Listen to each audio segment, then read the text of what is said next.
നമ്മുടെ കറി നല്ലപോലെ തിളച്ച് വന്നിട്ടുണ്ട്. നമ്മൾ ഒരു തക്കാളി ഇങ്ങനെ നീളത്തിൽ അരിഞ്ഞിട്ട് ഇങ്ങനെ ഇട്ട് കൊടുക്കുകയാണ് കേട്ടോ. കാര്യമാണ് അപ്പോൾ പക്ഷേ ഇവിടങ്ങളിലത് നോർമലാണ്.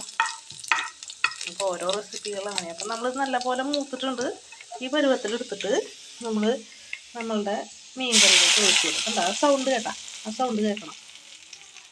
ഇതങ്ങോട്ട് സൈഡിലേക്ക് വെച്ചിട്ട് ഇതുണ്ടോ നല്ല തിക്കായിട്ടുള്ള ഗ്രേവിയാണ്.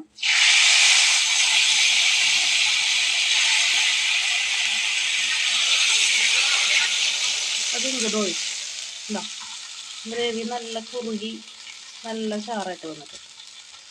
അപ്പം ഇതാണ് നമ്മളുടെ, ഇനി ഇതൊന്ന് ചുറ്റിച്ചാൽ മതി കേട്ടോ, ഇളക്കൊന്നും വേണ്ട.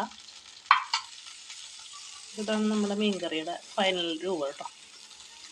അപ്പം നമ്മൾ എപ്പോഴും പറയുന്ന പോലെ ഇതുപോലെയുള്ള നമുക്ക് അറിയാവുന്ന രീതിയിലുള്ള റെസിപ്പീസാണ് നമ്മൾ